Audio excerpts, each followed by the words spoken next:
Hi உறவுகளுக்கு காலை வணக்கம். சண்டே போயாச்சு, மண்டே வந்தாச்சு. எல்லோரும் டியூட்டிக்கு கிளம்ப ரெடி ஆகிட்டீங்களா? நாட்டில் சொல்லுவாங்களே ஒரு பழமொழி ஒன்று, நன்றி கெட்ட உலகம், நன்றி மறந்த உலகம். உறவுகளால் தான் நன்றி கெட்டவங்க இருக்காங்கன்னா, நாட்டிலையும் அப்படி தான் இருக்காங்க. நல்லது செய்கிறவங்க நாட்டுக்கு தேவையில்லைன்ற மாதிரி முடிவு பண்ணுறாங்க. அப்படிப்பட்ட காமராஜரையே தோக்கடிச்சு தமிழ்நாடு இல்லைங்களா இது?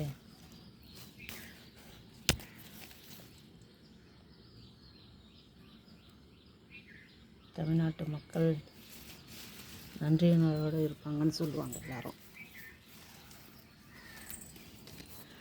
நல்லது செய்கிறவங்க யாரை, கெட்டது செய்கிறவங்க பகுத்தறிஞ்சு பாருங்கள் மக்களே.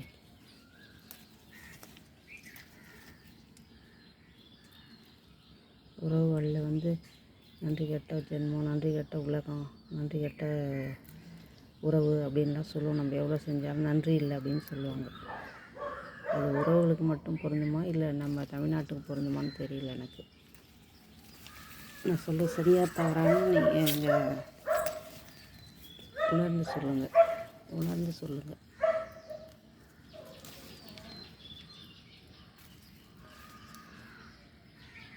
கஷ்டப்படும்போது உதவி செய்கிறவங்க நம்ம உயிருள்ள வரைக்கும் மறக்கக்கூடாதுன்னு சொல்லுவாங்க. இது உண்மைதானா பொய் தானான்னு எனக்கு தெரியல.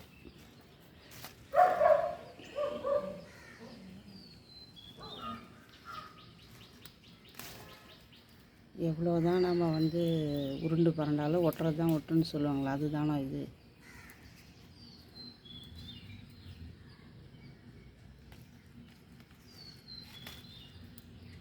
பார்க்கலாம், பொறுத்திருந்து பார்க்கலாம் எது என்ன நடக்கும், யார் எப்படிப்பட்டவங்க இன்னும் கொஞ்சம் நல்லா தெரிய வரும்.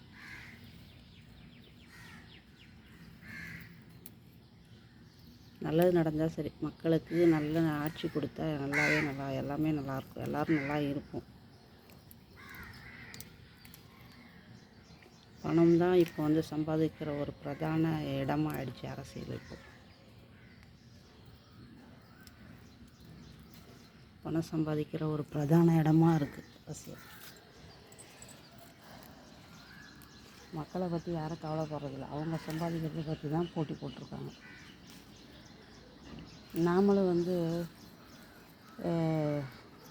எப்படி சொல்கிறதுன்னு தெரியல.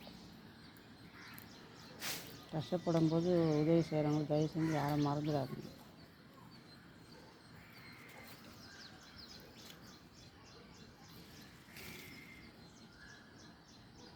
மக்கள் நாம தான் உணரணும். இது நல்லதா கெட்டதான்னு உணர்ந்து செய்யணும். ஏதோ ஒரு மாய பிம்பையில் நம்ம போய் சிக்கிக்கக்கூடாது. காமராஜர் வாழும்போது பாக்கெட்டில் 150 ரூபா ஒரு 2 கதர் வெட்டி 2 கதர் சட்டை இருந்துச்சுன்னு சொன்னாங்க, ஒரு துண்டு இருந்துச்சுன்னு சொன்னாங்க. இப்போ இருக்கிற அரசியலில் எல்லோரும் அப்படியே இருக்காங்க சொல்லுங்கள்.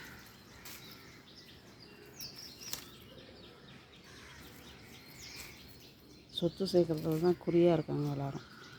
அவங்க சொத்து சேர்த்து தலைமுறைக்கு சொத்து சேர்த்து வச்சோங்க.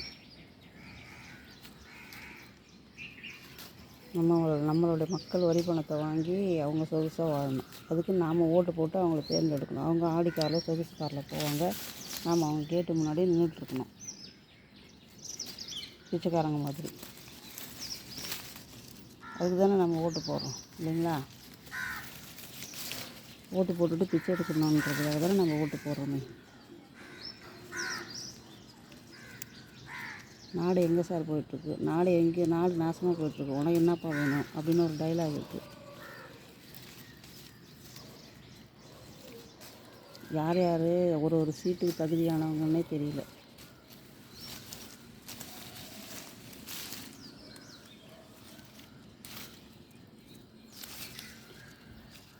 பார்க்கலாம், பொறுத்திருந்து பார்க்கலாம். எல்லாம் நல்லதாகவே நடக்கும், நம்ம நம்புவோம். நல்லது செஞ்சால் நல்லது நடக்கும். நன்றி உறவுகளே.